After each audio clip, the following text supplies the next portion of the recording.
Salut Mathieu. Salut Lionel. Aujourd'hui, nos objets connectés vont peut-être sortir de nos appartements, sortir de nos poches, sortir de nos poignets pour enfin être connectés nationalement. L'objet connecté, l'IoT connecté, basse fréquence, petit réseau, faible coût, c'est ce qu'on voit tout de suite sur Digitalmen.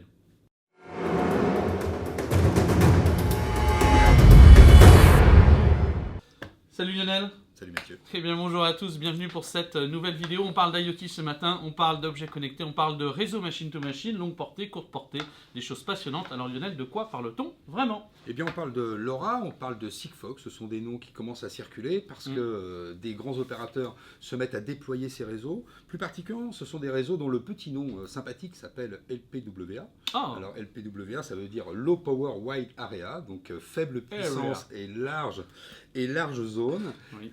Ça veut dire peu d'antennes pour couvrir tout un pays, bien, 6 ouais. à 10 000 antennes. Mm. Ça veut dire des réseaux à bas débit, c'est-à-dire des objets qui vont pouvoir envoyer de l'information relativement lente. Mhm. Ils sont surtout beaucoup moins chers à développer que des réseaux 4G ou des réseaux 3G. Ce qui n'est Ils pas un sont- mal pour nos opérateurs. Voilà. Ils sont aussi donc 10 fois moins importants en termes d'antennes, entre 6 et 10 000 antennes pour couvrir un pays comme la France. Mhm. Et ces réseaux, eh bien, aujourd'hui, on a à l'origine deux sociétés françaises, une Cycléo qui était une société grenobloise qui a été rachetée par Semtech en 2012, des Américains, qui a fondé finalement l'alliance LoRa, et donc c'est cette technologie LoRa, LoRa Long Range, voilà. Ça, on sait pourquoi on l'appelle comme ça, et pas, Buzzword. voilà, et pas en référence avec une célèbre personne d'un chanteur français. C'est Oh, ouais. la référence culturelle. Basse référence culturelle. Et Sigfox, qui est aussi une société française, société toulousaine, qui dans son tour de table a aujourd'hui, après quelques levées de fonds, a des sociétés comme Air Liquide, comme Engie ou Eutelsat. Donc D'accord. déjà des sociétés représentatives qui sont importantes. En même temps, est-ce qu'il n'y a pas un risque de... S'il y a tant de réseaux, parce qu'il y a 3G, 4G, peut-être la 5G à terme dont on parlera tout à l'heure, est-ce qu'il n'y a pas un risque dans tous ces réseaux de parasitage entre les deux? Alors, normalement, pas du tout. Disons qu'on n'a pas du tout de parasitage, puisque les réseaux LoRa ou Sigfox se sont déployés sur une bande ISM, qui est une bande gratuite, qui est sur 868 MHz. Donc, elle est gratuite, D'accord. donc on ne leur vend pas des fréquences très chères comme les réseaux 3G et 4G. Ça leur permet donc de déployer sur cette bande relativement vite à l'extérieur des pays, dans les pays qui le souhaitent.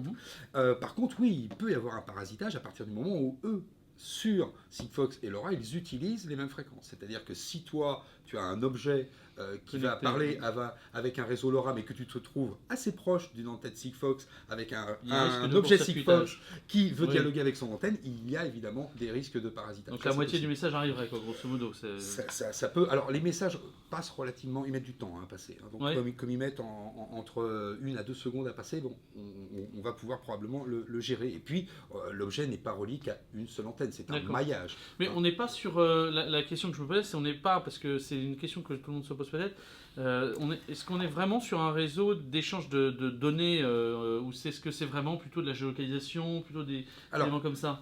bon, alors il n'y a pas de géolocalisation, on essaiera d'en Mm. parler tout à l'heure, c'est par un phénomène de triangulation. On est juste dans des échanges de données, alors des échanges de données qui se veulent extrêmement brefs, c'est-à-dire qu'un objet ne peut émettre, alors si je me souviens bien, un objet ne peut émettre que 1% de son temps, D'accord.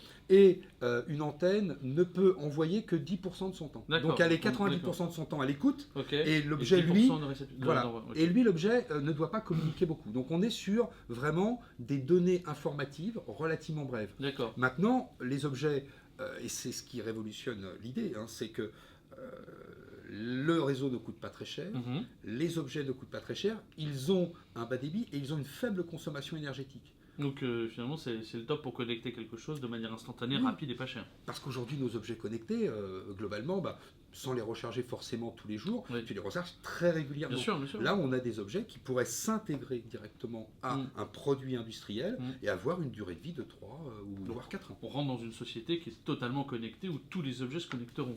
Ouais. Alors la couverture, ça donne quoi finalement un petit peu là-dedans si on regarde Alors, un petit peu qui couvre quoi, quel opérateur travaille Je regarde un peu les On regarde un les petit peu pour slides. être sûr qu'on est bien dans les slides, mais quel opérateur va couvrir quoi, qui a investi sur quelle technologie? Alors, Est-ce qu'il y a un combat dans ces géants du télécom? on va parler de la France, parce que on connaît les opérateurs. Donc Sigfox, société française, a à peu près couvert l'ensemble du territoire en termes de couverture D'accord. à aujourd'hui. Déjà. Et couvre déjà, ils prétendent couvrir à peu près 14 pays. Ok. Voilà, hein, partiellement ou en totalité. Il prévoit d'en couvrir 20 à la fin 2016 et presque 60 en 2018.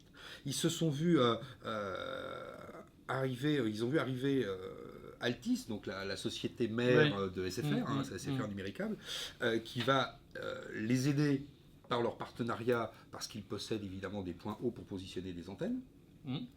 Donc pour eux, c'est un super allié.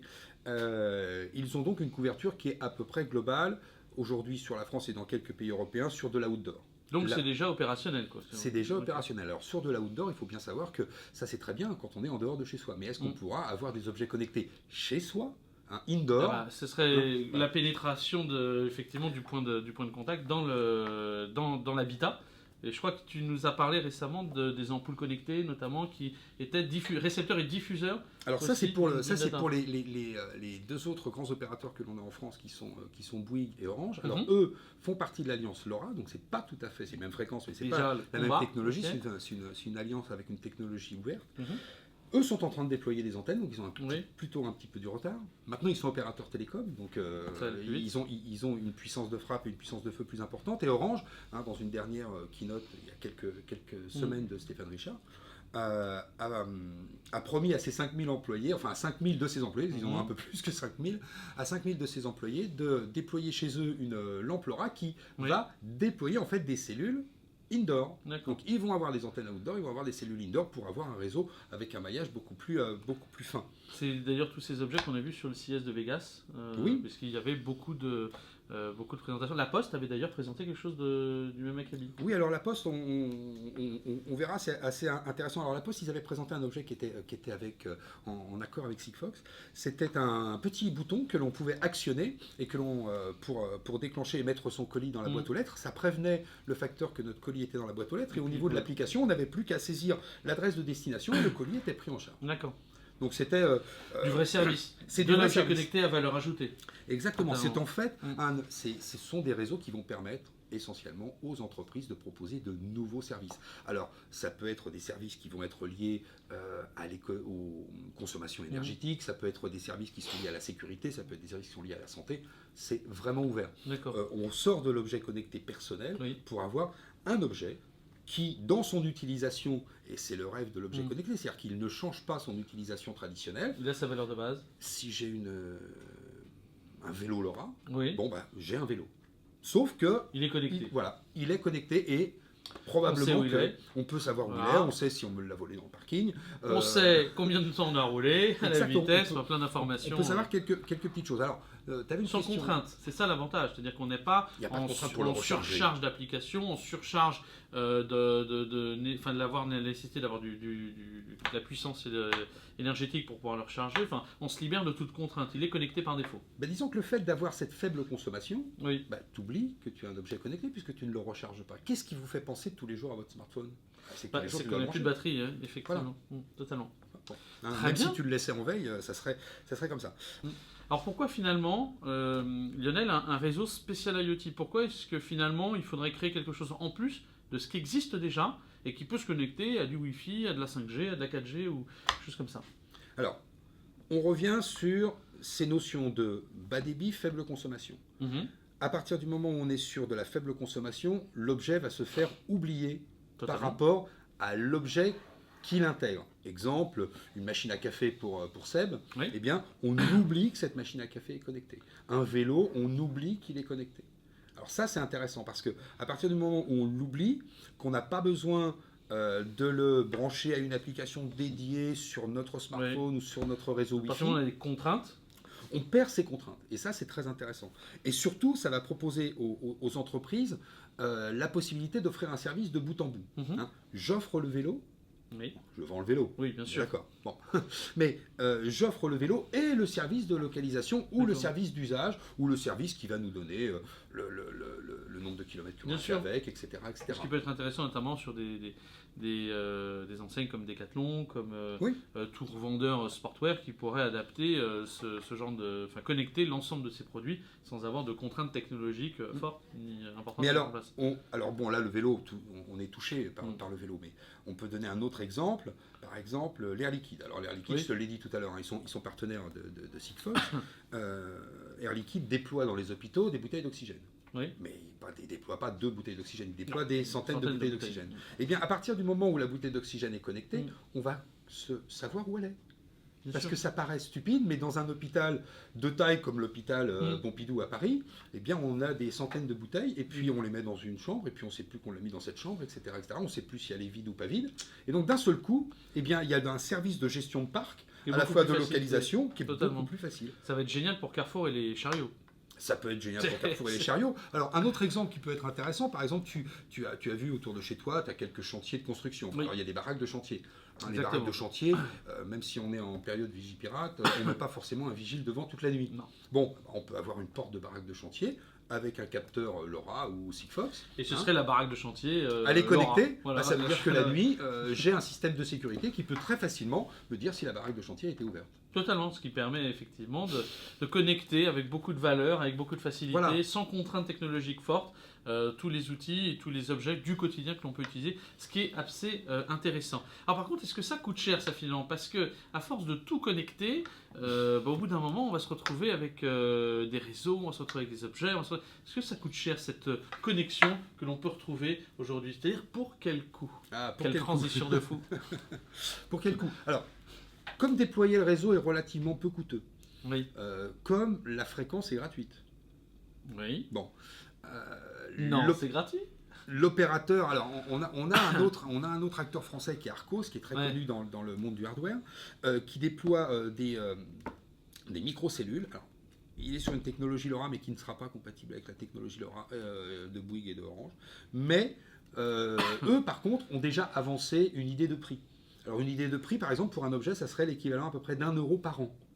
Donc tu imagines, tu achètes ton vélo chez Decathlon, tu as 3 ans d'autonomie, ça va coûter 3 € en plus du prix du vélo. C'est négligeable, c'est anecdotique. En fait, c'est un produit qui devient un produit industriel. Aujourd'hui, nos objets connectés sont des produits que l'on trouve high-tech, fun, etc. Qui se connectent à des réseaux en plus très lourds. Oui, et alors que là, on va arriver avec des produits industriels, avec une véritable offre industrielle. Les entreprises, alors bon, on a donné quelques exemples, mais là, l'imagination... Bien sûr, c'est-à-dire qu'il n'y a plus aucune limite. Tout objet est connectable potentiellement en préservant sa valeur originelle. C'est plutôt effectivement intéressant. Alors, tu nous as donné le coût, tu nous as donné plein d'informations sur les réseaux, sur les technologies, sur la portée. Maintenant, je voudrais finir sur un aspect qui est quand même ce problème qu'on a abordé sur une précédente vidéo qui était l'interopérabilité, solution ou chimère, que je vous invite à regarder. On vous mettra le lien en bas de cette vidéo. Est-ce que finalement, il n'y a pas un souci à terme de standardisation de ces différentes technologies? Est-ce que ce n'est pas quelque chose qui est morné finalement au regard de la 5G qui pénètre aujourd'hui très clairement le marché? Alors, bon, la 5G, elle est en cours d'élaboration. Oui. On parle d'horizon. C'est lent. On parle de l'horizon 2020 pour la 5G. Alors, revenons en détail.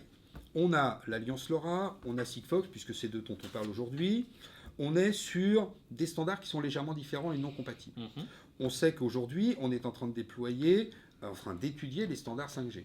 Standards 5G qui vont nous permettre de véhiculer beaucoup de données, mais qui vont aussi permettre d'intégrer ce transfert de données bas débit. Oui. Alors, dans le standard 5G, quel standard allons-nous adopter? Quels standards vont-ils adopter? S'ils adoptent le standard Sigfox ou s'ils adoptent le standard LoRa, eh bien, les objets seront compatibles avec la 5G. On pourra continuer à avoir ce type d'objet. Alors, dans l'ensemble, qu'est-ce que l'on peut dire? On va avoir des réseaux qui sont en place aujourd'hui ou qui vont être en place très prochainement puisqu'on annonce la fin 2016. Et la 5G, c'est un début de déploiement probablement 2020. Donc, il n'y a pas d'obsolescence très rapidement programmée, puisqu'on parle d'objets qui pourraient avoir une durée de vie relativement courte. Mais par contre, on sait que ce système de transmission bas débit sera probablement intégré à la 5G, peut-être avec le standard développé par Sigfox, peut-être avec le standard développé par LoRa. Et là, à ce moment-là, ça sera des objets connectés qui seront demain connectés à la 5G, c'est-à-dire surtout avec un faible coût. Toute la problématique, c'est le coût de la connexion et le coût du déploiement des objets. Aujourd'hui, ça coûte très cher de connecter un objet à un réseau 3G ou 4G.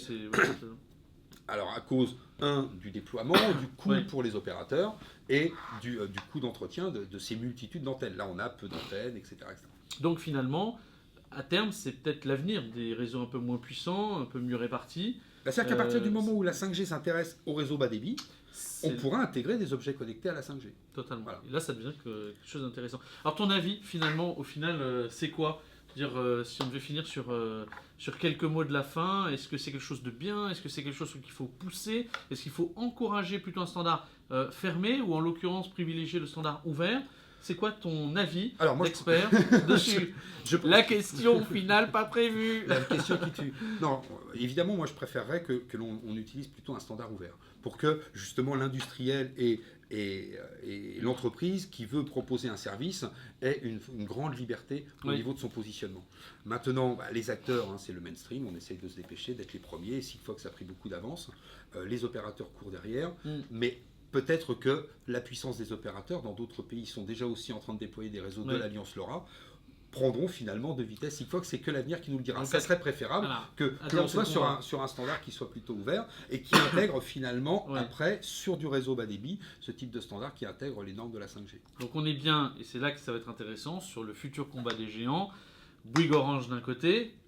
Pour l'instant en France, c'est contre SFR. Voilà, c'est un mariage raté contre effectivement un autre acteur du marché. Mais finalement, donc toi tu privilégies le standard ouvert, donc plutôt LoRa que Sigfox. En tout cas, écoute, merci Lionel pour tous ces avis. Vous voyez que c'est Lionel qui a beaucoup parlé sur cette vidéo. Ça va changer sur la prochaine.